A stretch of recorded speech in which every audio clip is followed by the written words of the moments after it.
Hello, everyone, and welcome to Conversations in Horror, the podcast. I am your host, Kevin L. Powers. I'm also the owner operator of Something Wicked Entertainment and Events, and I want to welcome you this glorious Christmas day as we delve into even more amazing stuff this month. I hope that you've been enjoying this month of great Christmas-themed horror films and a lot of our regular episodes. But today, because it is Christmas, we have something special for you. We are not going to be doing a individual film today, but instead, we're going to be talking briefly about a lot of different films as we talk about found footage films. And what better way to do that than to do a top 10 list? So we are going to be delving deep into a top 10 found footage horror films list. And to join me on this amazing list of great films is the amazing Sarah Panazzo. I want to thank you for joining us here on the show today. Hi, Kevin. Yes, I'm more enthused that it's Christmas than my co-host because sometimes Christmas is a downer, but other times it's horror and terror and everything else, and I'm always excited about that. So I hope that you are too. And what better way to talk about that, like I said, than found footage films, which is one of my favorite genres. And we'll see how much of a favorite genre it is for Panazzo here. So as we normally do on the show when we do a list, what we do is we try and go through the list going from the number 10 spot all the way up to number 1. And if one of our films overlaps, we kind of discuss it where it is on the other person's list, and then we'll skip it when we actually come to it in that order. Okay, so just to get us started, and we're going to get started with the one on the lowest list, number 10. I'm going to let you, Panazzo, start us off and let us all know what is your number 10 favorite found footage horror film. So, as many people know, when I do these top 10 lists, I have a hard time putting any of them in any semblance of order. So this one, I've got them in alphabetical order, but I'm not going to put them in alphabetical order because then you're just going to follow along with the alphabet and get disappointed if I pass over a certain letter. So I'm going to kind of take these as they come, I guess. Whatever one I feel like talking about for the second. Okay. So I'm going to say my number 10 is Behind the Mask, The Rise of Leslie Vernon. Okay. If you haven't seen this, it is a brilliant mockumentary horror comedy, which everyone knows is my favorite, of basically this woman interviewing the next murderer who's going to be Freddy or Jason-esque.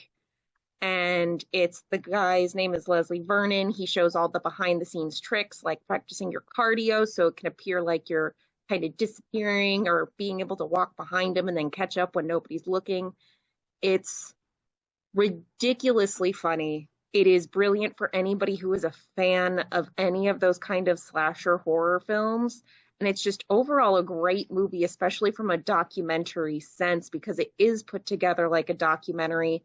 You get to see all the little bits and bobs, the training sequences of each expert person, and they even have a couple of cameos from some famous horror monsters inside the film as well. But it's just a really interesting concept that we haven't seen before. We've seen a bunch of other like found footage like ghost hauntings and everything else like that, but we've never seen them zero in on the next big horror movie monster. This one actually did not make my top 10. If you look on my Letterboxd when I did my top 20s, it did make my top 20 list because I do love this movie, that movie a lot. But it did not make my top 10, unfortunately. And you're probably gonna hate my top 10. I mean, my number 10 on my list. But number 10 on my list is a guilty pleasure one because of essentially what it's about, and that would be 2015's The Gallows. A lot of people hate this movie. But because I have a theater and film background, I enjoy this movie more than most people out there actually do. I've seen it like 10 or 12 times now, and I never get bored from it because up until the very end, I really like the fact that they show the behind the scenes of the theater aspect, even though it's at a high school theater. All the things about, high school theater is all there until the very end. And I kind of like that ideal. And I always like the idea of The Gallows, a film that kind of depicts the whole gallows aspect. And so this film has always been a guilty pleasure for me. Like I said, I know how diverse this movie is. Even the sequel is really crazy out there.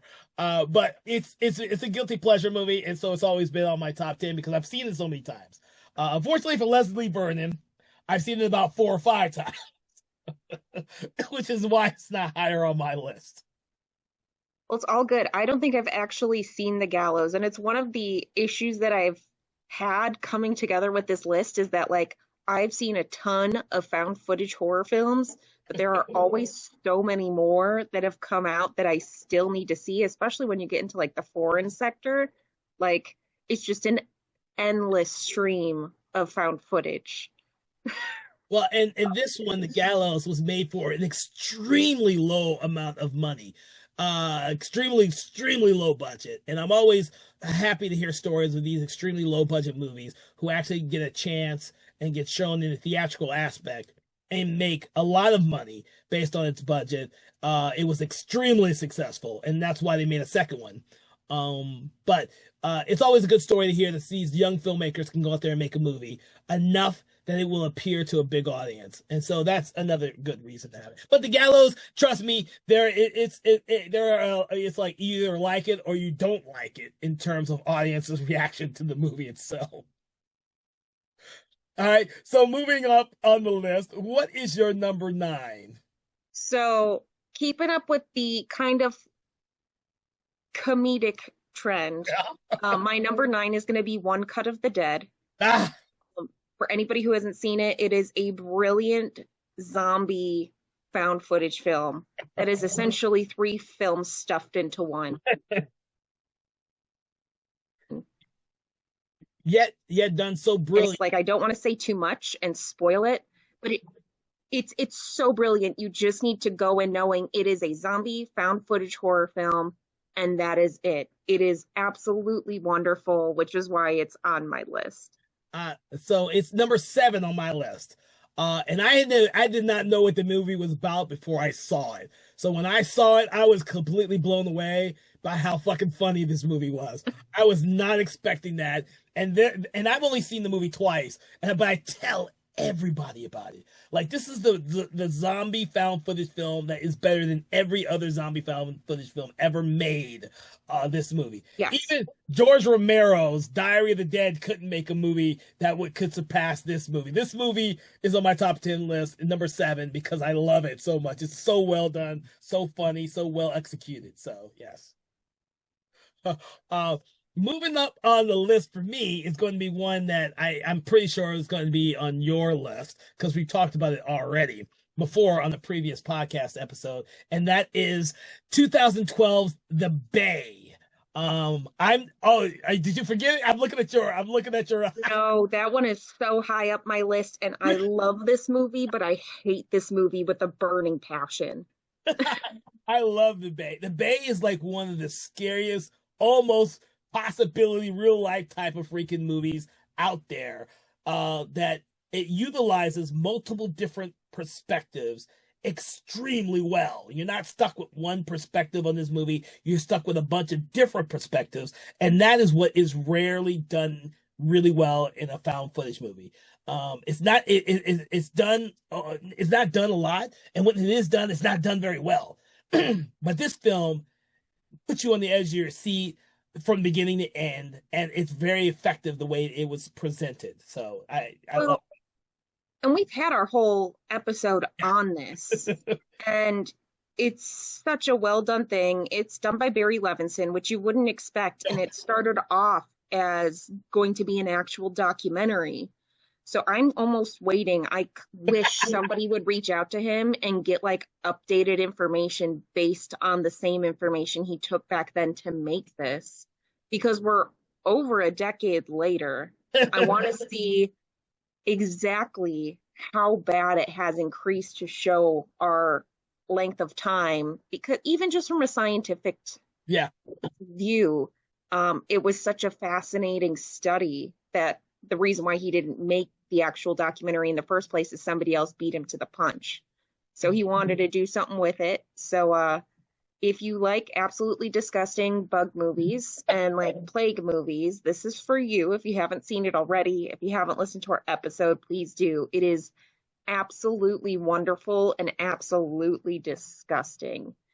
Like I said, it's one of my favorite found footages, but is absolutely one of my least favorite just because of the subject matter. Uh, it's extremely effective, but it is so criminal how this movie was treated on its original release. Uh, Yes. how few people actually have taken the chance with this movie, and I hope it gains a bigger cult audience because I believe that out of all the films that we have discussed so far, this one definitely deserves more recognition. Yes, absolutely. So, what is now it's your turn. What is your number eight? So I was gonna say that's my number eight, but I can do something else just because you said that one already. I'm gonna go with As Above, So Below, which is another one that we have done. Mm-hmm. It goes a lot more into the catacombs of France, and it's very much Indiana Jones except real life Mm-hmm. and more haunted and horror-esque if you haven't seen it already. Near the end, it gets a little iffy with the found footage because you're like, who's actually controlling these cameras? Um, didn't they drop these like 10 minutes ago, or who is holding them? But it is such a well done and creepy film with the minimal amounts of stuff that they had to use just in the catacomb sections that they used. Yeah. It is such a well done film. Yeah, this almost made the cut of my top 10, but it didn't. And we've discussed this one on the program in the previous episode. But yeah, I this one is another one I absolutely love too. And it just got edged out a little bit. Just got just a little bit, just a little bit. Maybe if I hadn't put my number eight on the list, it probably would have been up there. But my number eight is going to be kind of I have to put it on there despite the fact it's part found footage and part not, and that would have to be the 1980 Cannibal Holocaust. I had to put that on there because it kind of started this whole little thing, and it shows the best qualities of what could the possibilities of found footage films could be, but it also has the worst qualities of what a found Yes. footage film could be. So Like it's the whole very point they were trying to make with that movie, they proved by doing themselves. so it's one of those films that because of its notoriety over the years, it's not only a film a lot of people have avoided, but also one that has a lot of stigma put upon it, which is a shame because it's still a extremely effective and hard hitting film. Because we did that on the show as well, Mhm. discussing all of that, and it for me it's still a brilliantly put together film, but it's also one of the only movies on my top 10 list I have only seen twice because Yeah. it's not a film that I go back and rewatch. It's just the way it was made and its implications on the found footage genre are horrible. It's just you just can't deny it. So I had to. Yeah, it's because I remember, I don't even remember, did I end up making that day that we were going to record it? I don't think so. I think it was just me and Jim talking Because about. I didn't watch it again because I'd already seen it once or twice. Like you said, it's a hard watch, Yeah, but it's one of those semi-essential viewings, especially when we were back in like the 2000s and the hardest thing you could see was this or Hostel. oh, And you get that like torture porn and everything else like that, but it's so hard to talk about at a certain aspect because like when I was younger watching it, like not getting the like you can understand enough of it, but now as over a decade later of me watching it, it's like, man, the whole thing of it is very hard to talk about. And it's just a brutal movie. it's a brutal But movie. yeah, it's definitely one of those, like you said, it's almost like a you should watch it, you don't need to watch it, but you don't need to watch it more than once. You know what? That's a good point to make. It is a film that I will tell horror fans to watch. And if you are a horror film enthusiast, to watch. But for general audiences, I don't think I've ever told anyone to actually watch the movie. It's Yeah, it's one of those I can suggest it, but I will not tell anybody they need to watch it. yeah. I agree. I agree. So all right. For you, what is your number seven? So number seven, I'm going to go ahead and say it is Hell House LLC. Oh, okay. Um, it was I don't remember when I watched this one the first time, but it thoroughly creeps me out to this day. And I even had a friend rewatch it with me a few months ago. It was her first time watching.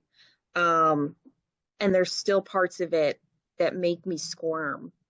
For anybody who doesn't know, Hell House LLC is a haunted house movie, except they're fixing up the haunted house and the old house, like people disappeared, got murdered, like bunch of weird stuff happened, and then they're trying to fix it up and make this new haunted house, and it's all found footage. If you don't like clowns, it is not for you. It is one of the few movies that will not make you feel safe in your own bed covers. But there are a lot of generally creepy moments that still get me to this day with it. The Now, rest of the movies, not so great. This first one, pretty well done.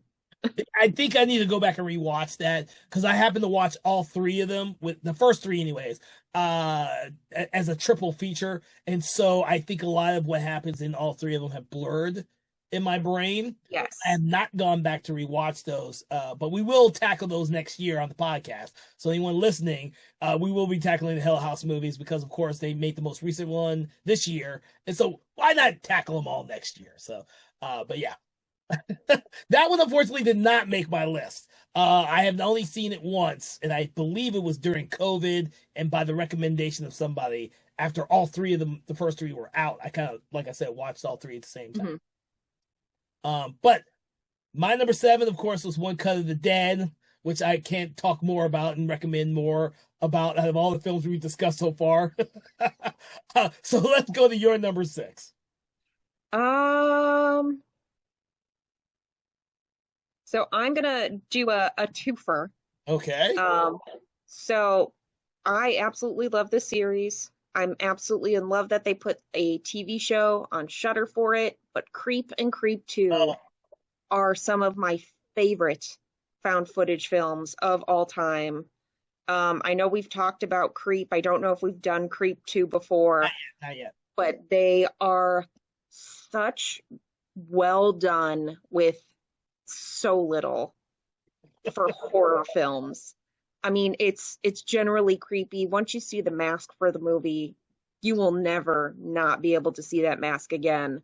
Um, but it's a section of Mark Duplass that you've never really seen, and it works so well. It is generally creepy and funny, and then disturbingly creepy. So both of them, one and two, I think are fantastic. One just because it's the original. Two because you've got the extension that we didn't know we wanted, and enough that we now have the TV show that has sprung forward with even a second season, I think is coming soon. Yeah, yeah. But I just think they're generally well done films. And I don't want to see too much more because I don't want it to be overdone, but I freaking love it and I wish that they would do more other movies. You know what? It's criminal because I did not include it on my list, and it should be on my list. It should actually be on my top 20 as well, and it's not on there. I, for some reason, completely forgot about Creep, and I shouldn't have. That movie should definitely be on my list because after we talked, I liked Creep 1 and 2 when I Mhm. saw them, but after we talked about the first one, I ended up loving the movie because I was able to reevaluate, look at it in a different way, and I was like, oh crap, I need to put this on my list. Unfortunately, I've completely forgot about it again, and it's not on my top 20 list, much less my top 10 list, which is criminal because anyone out there who loves found footage films should definitely check out Creep. So, um, that brings me to, I think, my only funny movie on my entire list. You put a lot on yours. I think my number six is the only one I have on my list, and that would be the 2014 film What We Do in the Shadows, the movie. See, I couldn't put this on here because I was like, I don't know if it's like scary horror enough. Oh, but it was tough for me too. But if I was going to do a horror found footage films, I had to include this one because, Yes. and even though to be honest with you, now after seeing the show for as many seasons as they did with it, I do think the show is better than the movie. But that movie is just so original for It when it came out. really is. And what it sparked with the TV show, I honestly have a hard time saying which one I like more because They are both so similar but so different.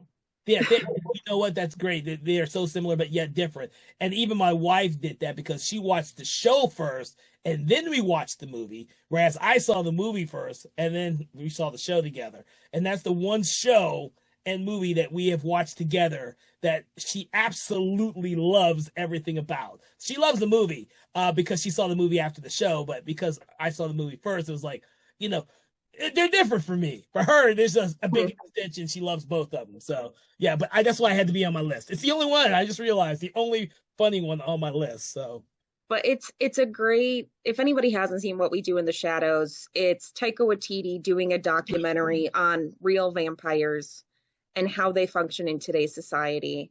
And if you want to talk about taking a small idea and exploding it, like how? Like you've got like what, 5 or 6 seasons on yeah, FX from this tiny little project that like everything that they did for this movie had to be practical effects. They didn't want any CGI. So like the floating and mirror tricks are all like wire work so that it can work well. And it works so well. It's such a good comedy. The implications of the whole thing are so fucking funny and so scary at the same time with some of them. But plus the cast is just brilliant. the cast for both the show and the movie are freaking brilliant. Oh my gosh. Yeah. So, but yeah. All right. What is your number five? Well, I did two of them because I did that Creep and Creep too. So I'm gonna let you do your number Oh, five. okay. You put me on. I've got four left. Okay, so my number five is probably one of the more horrifying ones on my list, at least for a lot of people out there, and that is the 2007 version of the film Record or Wreck or however you want to put it on there. I know there are a lot of people who may have only seen the remake Quarantine, but by all means, the original is by far superior because of the mood and the atmosphere that that original movie created. Uh, I mean, it's simply terrifying what they do with that movie as you watch this reporter going through an entire tenement building with this infestation, so to speak. It's unfortunate, some of the stuff that they actually delve into in the later, excuse me, the later sequels to explain some of the stuff. But this first film is raw and it's terrifying as you're watching it, and it's very effective from the very first frame to the very last frame. It's just for me, it's just a great film, and I'm a huge fan of the entire series, more so than I probably should be, but I am a huge fan of the entire series. So, but Yeah, it's one of those that I have meant to watch so many times, but I know so much about it. I'm afraid to watch it and have it like ruin this view of what I have in my head of what it is because it's so iconic. It's such a big movie. Um, but yeah, it's just the parts that you know and you've seen like are so creepy. did you see the remake Quarantine? I think I did when it came out just because I was obsessed with Dexter at the time. So Oh, Jennifer, what's her name? Um, but yeah, I don't think I've ever seen the original one and like I've seen like the best clips of it yeah, because of everything that's in it. But yeah, it's creepy. yeah. Try and watch the entire series right after each other and see how really screwed up your brain gets when they start explaining stuff. The first one, they don't explain shit. It's raw. It's like you're left with a lot of ambiguity. This is why I love the first one. But yes. All right. So that was my number five. Where are you at now? Are we at number four with you? Yes. So number four for me is going to be Ghost Watch. It Ah, is one of my favorites. It is so fun. Just the story behind it and the fact that it's like was aired on Halloween on BBC and people thought it was real just adds into it so much for me. And watching that the first time, you don't know that. But if you look up, like, you look into the movie, you find out, oh, they actually aired this live. People thought this was real, which makes it that much.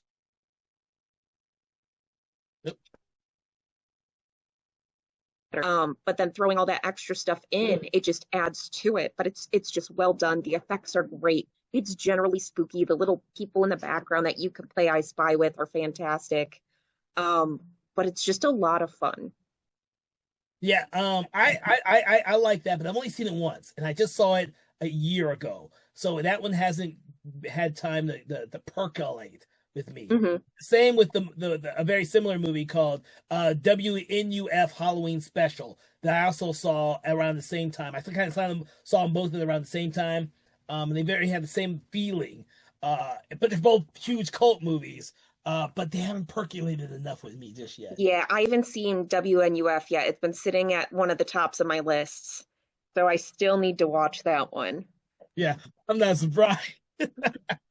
All right. So number four is I guess it's going to be a little bit closer to your Behind the Mask reference, which is the 1992 Man Bites Dog movie. I'm not sure if you've seen that or not. Mm-mm. Okay, so that's more or less two documentary filmmakers following a serial killer around, or more a serial killer slash spree killer around, and then they become implicated in some of his crimes. But it's done extremely well. It is a gritty movie.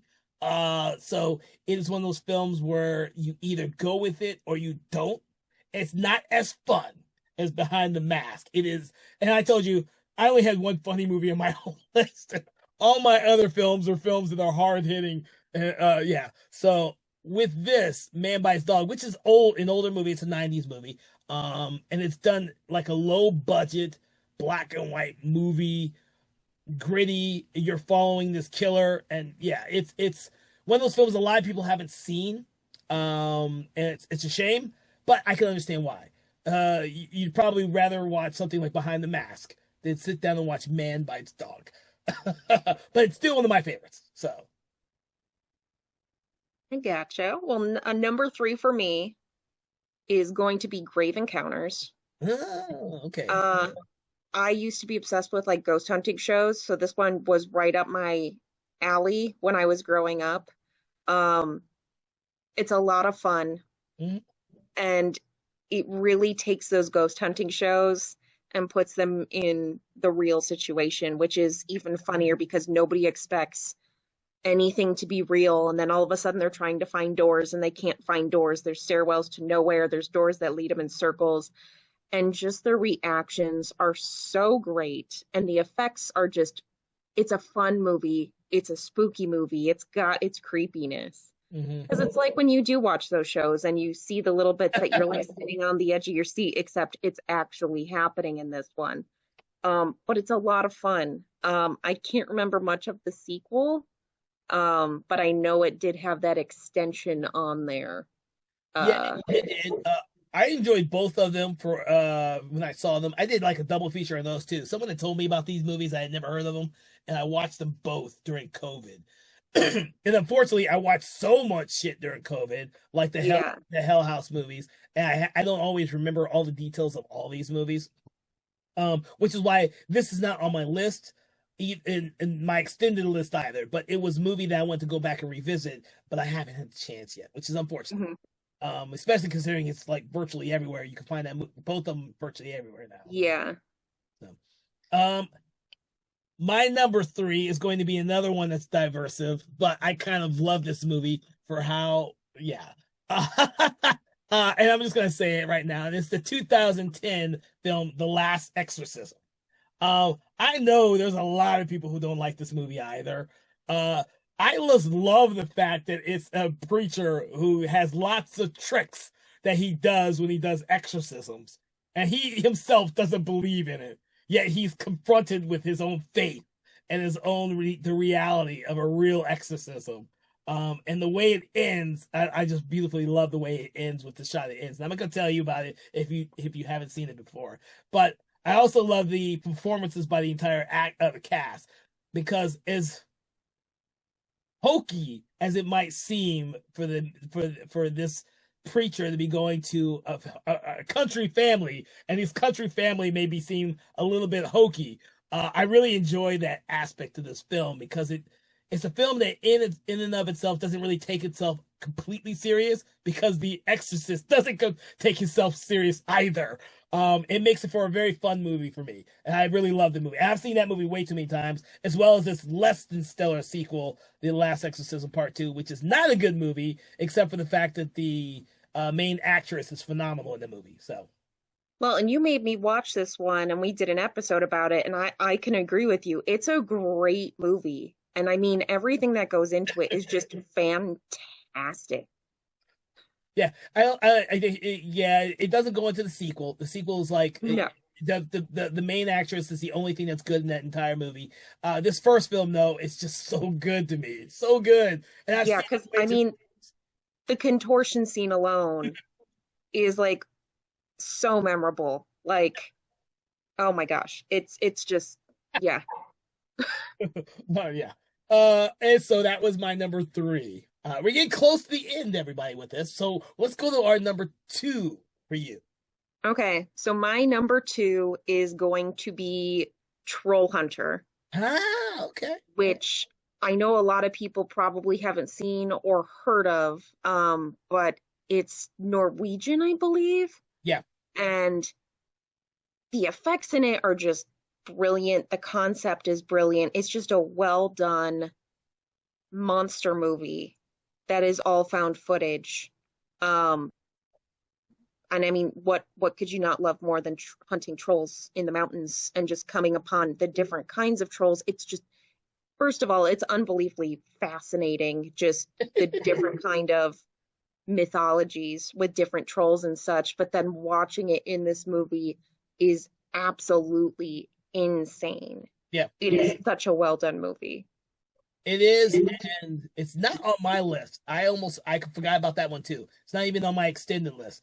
But the effects for this film, Troll Hunter, is phenomenal because of the fact that it's done as a found footage film. It's about Mhm. as successful with the special effects as my number two film is, but I wanted to get through with yours before I mention my number two film. So But it's also one of my favorite directors, Andre Overdahl, who also did Autopsy of Jane Doe, if you yes, like that, which I know we talked about before.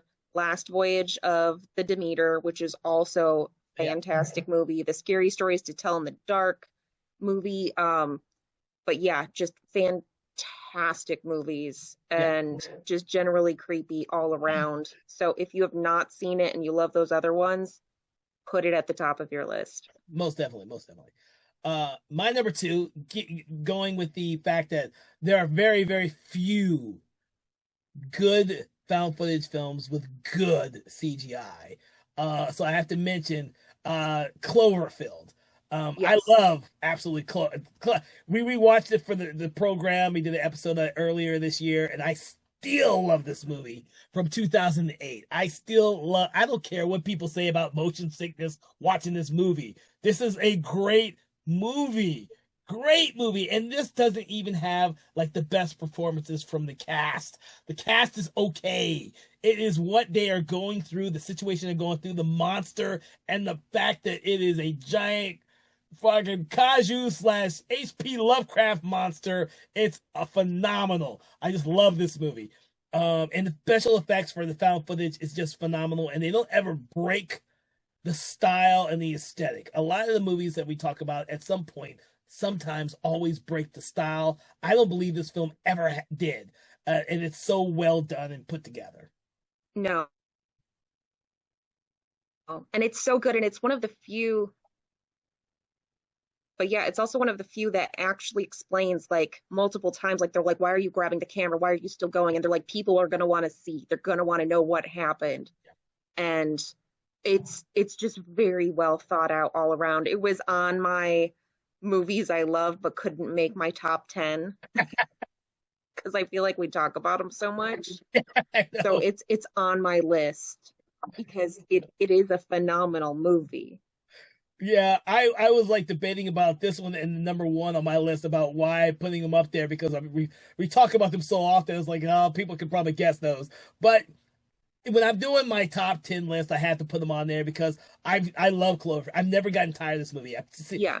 I literally have seen this one more than the second and third one combined, and I like all three of them. We've talked about that too. How I like all three of them, but I've seen this one more than all of the other two put together. So I love Cloverfield. So Well, and it's great because like Matt Reeves, the director for Cloverfield, is now like super hitting it big with the Batman and everything else. So mhm. I'm interested to see what else he's going to come up with because if that was one of his early works, we can only go up from there. Oh yeah, most definitely. And are we on your number two or number one? So my number one, Okay, we are on number one. Okay. yes. And then I have a bunch of other like, Oh, we're gonna talk about those. oh yeah. But my number one favorite, because it lives with me all the time, uh, is The Taking of Deborah Logan. Ah, okay. It is probably one of my favorite found footage films of all time, just because the subject matter at first is an everyday thing that people deal with. You've got the whole Alzheimer's, everything. But I remember having a nightmare as a kid that I never had revisited until I watched this movie with the jaw unhinging scene while somebody eats a full-size child in one bite. And I had never seen that in real life until that moment. So I, to this day, remember this movie, and it is at the top of my list because the effects are great. It is a creepy and unsettling movie. And like I said, the subject matter is one of those where like you could sit there and it really does have that is it real or is it Alzheimer's for the beginning chunk of the movie until the other shoe drops and you're like, okay, this is not the kind of health issue that we have normally. No, no, I'm gonna agree with you on that. This one did not make my top 10 because I haven't watched it a whole lot. I've only seen it twice, and I haven't watched it enough, which is a shame because this one is a film that everyone always talks about, but for some reason I just haven't gone back to rewatch it multiple times. But I do suggest it to everyone because it is a very effective found footage film, one of the most effective ones out there. So. But getting to my number one will be the one a lot of people who know me will probably think it's on the list. And and unfortunately it's always going to be at the very, very top because even though I wasn't taken in by all the social media of the time and I didn't think anything was real about it, I still went along with the ride anyways because it was fun. And that is the Blair Witch Project from 1999. I knew it was none of it was real because I've been following these filmmakers a good year before it was actually released, and I could not believe how many people were taken in by this concept and thought it was real. And then all the sub movies that came out that kind of cemented that quality, it just I found it hilarious. And so I've read the books and comic books and got the soundtracks to the movies, and I was inundated with the Blair Witch Project. And I'm the person who still likes the second one and even likes the third one. And but the first one was such a great film for me. And it kind of got me into this whole thing about me loving found footage films. More so than any other film on the list. This is the movie that got me into loving this subgenre of horror. But because it could be low budget filmmakers or no budget filmmakers going around with a camera trying to scare people with footage that was supposed to be real but really wasn't. And they had no special effects in this movie, no actual monster, no anything. It played upon the audience's perspective and internal fears for it to be scary. I don't think it's very effective now. It couldn't be done again now. It was a genie in the bottle thing. Once it happened, and it could never be repeated. Hence the failure of the sequels. But still, it's still a great movie in my regard. So, Blair Witch Project is my number one. Well, yeah, and especially with everything like so many ghost hunting TV shows basically taking the same concept of showing so little, but just the reactions alone. It's like you said, it really was lightning in a bottle, and it did open up this entire genre. It did. more so than any other film. It just opened up the floodgates to the plethora of both good found footage movie and the trash found footage movies. More so than I think any other genre is this found footage genre, which there's more junk that was produced and still being produced than there was quality, which just, we have to take notice of the really good ones and tell people about the really good ones so that they can actually filter those bad ones out. Now that you all have heard our top 10 list, what we love to do is to tell you a few of the ones that just didn't make the cut, but are still great films. So I'm going to start off with you, Panazzo, see some of the films that you thought should have made the list. And I will make sure not to retell people those same films that you had. I do got to give it up to like the OG Paranormal Activity. That is another one of those like semi-classics that set off the next genre of found footage, or the reawakening, I guess, of found footage. Yes. Because the first one was genius, and then they started making all the other ones that sometimes they added something new and fun, and like I think it was the second or third one that had the oscillating fan that went back and forth that they put the camera on, and it's like that's the kind of genius looking stuff that we were looking for. But they were also able to do some decent amounts of stuff without special effects that just worked really, really well.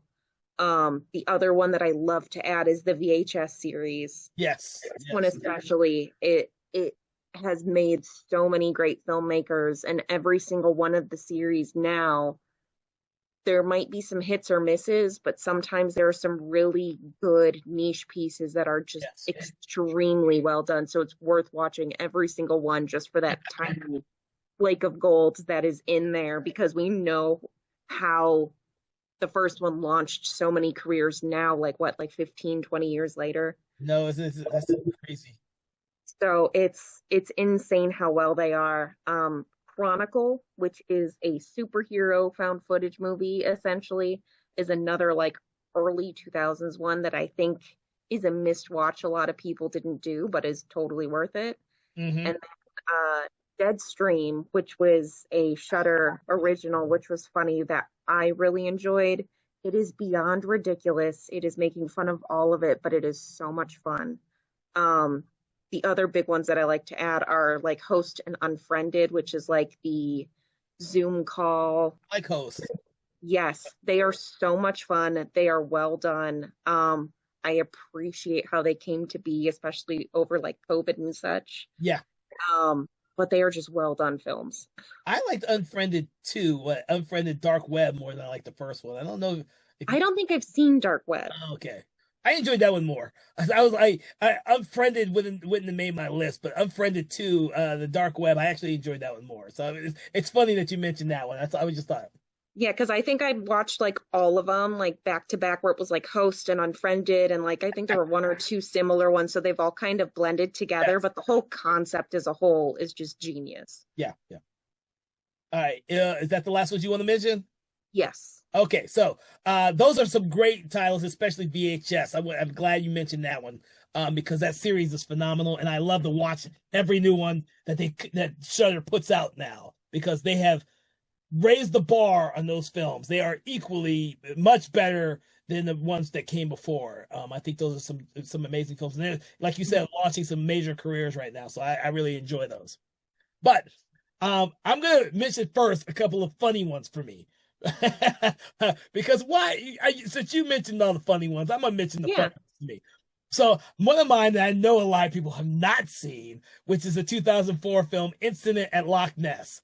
That movie is so damn funny. It has Werner Herzog playing himself as a filmmaker who's trying to find the Loch Ness monster from the producer or / writer of some of the X-Men movies. I can't remember. I think it's Penn. Zach Penn, I think it is. That's right. It is so funny to me, especially Werner Herzog playing himself. And it's like, I watched that movie and I never stop laughing at how ridiculous this movie is. Because he doesn't get to play himself, and he doesn't really play a character in a movie that often. But when he does, I always like to watch him in front of the camera instead of always being behind the camera. So I can appreciate that one. But it's funny as shit to me. The other one I thought was really funny to me was The Visit from M. Night Shyamalan. The surprising movie because I didn't think it was going to be good at all. But because it was told from the perspective of these kids, I was laughing my ass off in this movie. It had these creepy moments in it, but for me, it's still funny as shit because it's told from the perspective of the kids. And I was like, oh my god. He came back for me. M. Night Shyamalan came back to top form with The Visit after a lot of misses. He came back to top form with The Visit. Another one of mine, which some people find horrifying, but I find hilarious because for me it's just hilarious the incident that it is, and that's Frankenstein's Army. Okay, to me it's just funny. Come on, Nazi scientists creating robot zombies. It's hilarious to me. These soldiers. I mean, I couldn't stop. We talked about this on the show with I think Jim Adams, and I find the movie hilarious to me. It's probably not supposed to be as funny as I take it, but it's funny to me. So, Frankenstein's Army. Now, some of the much more interesting ones on my list. I'm going to remember 2013's Sacrament. That's a much more serious film, but I thought it was really, really effective from Ty West, I believe. Hold on, Yes. I'm getting there. Okay, I'm going by memory here. Ty West, who is an underrated director in my opinion. This is one of his. He's had strong films lately, but this is one of his stronger films in my opinion, and I'm glad he decided to do something like this. So I want to mention that. The other one is the Poughkeepsie Tapes, which is unfortunately a movie that sat on a shelf for a very long time, and I have not seen a pristine copy of this film yet. I really want to because I loved what was accomplished in that movie, and just think that it was horribly travesty for what happened to the actual final release of the film, and the guy got buried. So I want to bring that up like that. So hopefully people will finally get the chance to see it in a really good version because I did not get to see a really good version of that. Well, and speaking of that one really quick, it has been on my list because it pops up everywhere. And I still just haven't watched it, even though it's on my list. Now, as soon I saw it on YouTube, and the version I saw was not a very good version. I can tell, but I do know has given an official release, but I haven't gone out to buy it yet, so I have not Yeah, because seen. it is constantly on Amazon as their one of their streaming things. I believe it's on Tubi pretty regularly. I think it's been on Shudder for months now as well. So it is literally everywhere. Yeah, I like that movie. Another one I liked, and this is getting into my space found footage movies, is Europa Report. I know there's not a lot of people who saw Europa Report, but anytime, and this goes before Apollo 18 too, which we have talked about on the show before. That's a guilty pleasure movie. I know people don't like Apollo 18. I love Apollo 18. It's a space movie, found footage. How can I not like it? With rock aliens. Now that's probably why most people don't like it. The aliens are fucking rocks. But I love that movie. It's a guilty pleasure movie. Europa Report is such a well done film that no one talks about.